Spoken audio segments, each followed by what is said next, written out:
না রে তুই জামাই, আমি হাসতেছি। শ্বশুর ফাদার, আমরা যে গাঙ্গের পাশ দিয়ে হেঁটে যাচ্ছি, এই গাং কাটি ছিল কেটা? এরকম তোর বাপ কাটিছিল শালা তুই জামাই। শ্বশুর ফাদার, এত বড় গাং আমার বাবা একা কাটিছিল, এত মাটি রাখছিল কোন যায়? শালা তুই জামাই, মাটি শালা আমি খাইছিলাম। গাতে কিস কিস করছিল না শ্বশুর ফাদার? শালা তুই জামাই ছাতা দিয়ে দাঁত ভেঙে হেলাই মাটি একদম। তাহলে শ্বশুর বাড়িকে গোস্ত খাওয়ানো কি মায়? গোস্ত জামাই খাবারই কিনবাই, খাবারই কিনবাই। এটা জামাই ছোট, তোর শাশুড়ি বাবু মিটি বানিয়েছে, খুব মজা। শ্বশুর ফাদার, আপনার বিয়ে হয় নাই?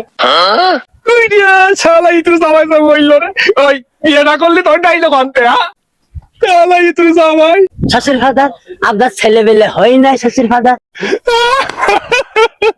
আমার কপাল, আমার কপাল। আমার জামাই আমারে কয় আমার নাকি ছেলেপিলি হয় নাই।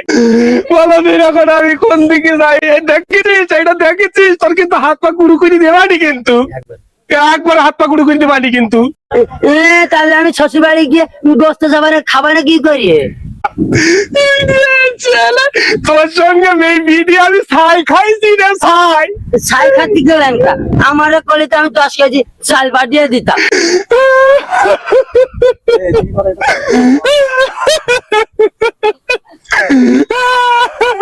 শ্বশুর ফাদার কি কাইন্ডটা আছে?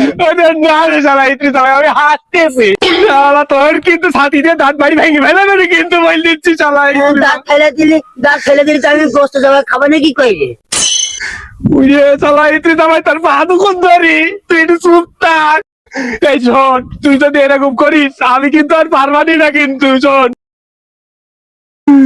শোন, আমি এই 68 গ্রামে সব মেয়ের বাপকে কব যেন এরকম হারাম জাদা জামাই যেন আর কারণ না হয়।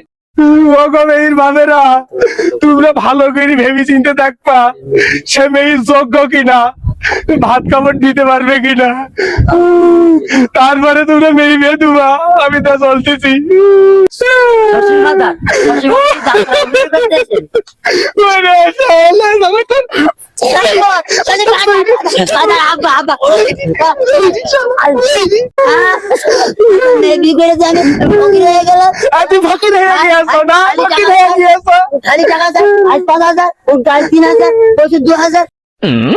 আমার এত টাকা আমার মেয়ে করে কি? হ্যাঁ, আমি কোনদিন দিছি নাকি?